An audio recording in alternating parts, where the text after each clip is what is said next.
ঈসা আলাইহিস সালামের অলৌকিক ক্ষমতা। ঈসা আলাইহিস সালাম এক নারীকে মৃত থেকে জীবিত করার অদ্ভুত ঘটনা। যখন আল্লাহ তাআলা বলবেন, হে ঈসা ইবনে মারিয়াম, তোমার প্রতি ও তোমার মাতার প্রতি আমার অনুগ্রহ স্মরণ করো, যখন আমি তোমাকে পবিত্র আত্মা দ্বারা সাহায্য করেছিলাম আর তুমি দোলনায় থাকা অবস্থায় ও পরিণত বয়সে মানুষের সঙ্গে কথা বলতে, তোমাকে কিতাব, হিকমত, তাওরাত ও ইনজিল শিক্ষা দিয়েছিলাম। তুমি কাদামাটি দিয়ে আমার অনুমতিক্রমে পাখির সদৃশ্য আকৃতি গঠন করতে, অতঃপর তাতে ফুৎকার দিলে ফলে তা আমার আদেশে পাখি হয়ে যেত। জন্মন্ধ কুষ্ঠ ব্যাধিগ্রস্তকে তুমি আমার আদেশে নিরাময় করে দিতে এবং আমার অনুমতিক্রমে তুমি মৃতকে জীবিত করতে। আমি বনী ইসরায়েলকে তোমার থেকে নিবৃত্ত রেখেছিলাম।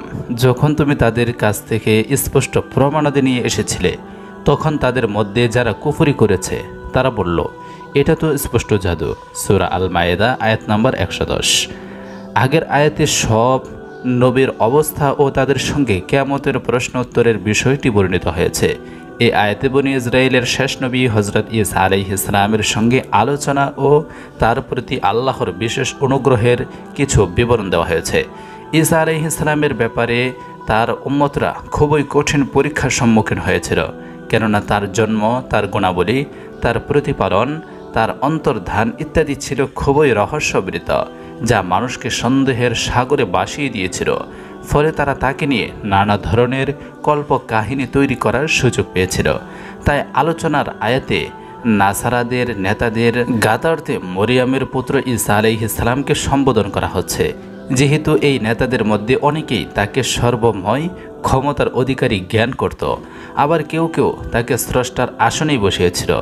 আয়াতে বারবার আমার আদেশ, আমার অনুমতিক্রমে, আমার অনুগ্রহে এমন শব্দ ব্যবহার করে এদিকে ইঙ্গিত করা হয়েছে যে হযরত ঈসা আলাইহিস সালামের সব অলৌকিক আল্লাহরই আদেশে ও আল্লাহর অনুগ্রহে সংঘটিত হয়েছিল। এসব আলোচনা মূলত একটি বিষয়ের ভূমিকা স্বরূপ আনা হয়েছে।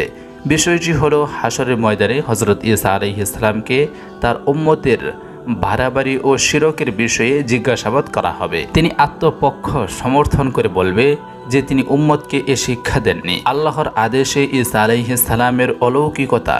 হযরত ঈসা আলাইহিস সালামকে আল্লাহ তাআলা বিশেষ বিশেষ অনুগ্রহে ভূষিত করেছেন।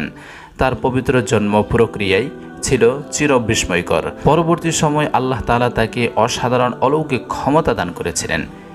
ইসলামী শরীয়তের পরিভাষায় আল্লাহর কোনো নবী রাসূলের মধ্যে কোনো অলৌকিক বিষয় প্রকাশিত হলে তাকে মুজিজা বলা হয়, আর নবীগণ ছাড়া কোনো বুজুর্গ ও ওলি আউলিয়ার কাছ থেকে তা প্রকাশিত পেলে তাকে কারামত বলা হয়। তবে জাদু বা তপস্যার মাধ্যমেও কারো কাছ থেকে অলৌকিক কোনো বিষয় প্রকাশ হতে পারে। হযরত ঈসা আলাইহিস সালাম জন্মগ্রহণের পর মায়ের কোলে কথা বলেছিলেন। সাধারণত জন্মগ্রহণের প্রথম দিকে শিশুরা কথা বলতে পারে না, তাই তার কোলে ও দোলনায় কথাবার্তা বলাটা বিশেষ বৈশিষ্ট্য রূপে গণ্য হবে। তার জন্মের সময়ও আল্লাহ তাআলা তাকে ও তার মহিয়সী মাকে জিবরাইল আলাইহিস সালামের মাধ্যমে সাহায্য করেছিলেন। তাকে জ্ঞান, প্রজ্ঞা ও ঐশিক গ্রন্থ তাওরাত ও ইনজিল শিক্ষা দিয়েছিলেন।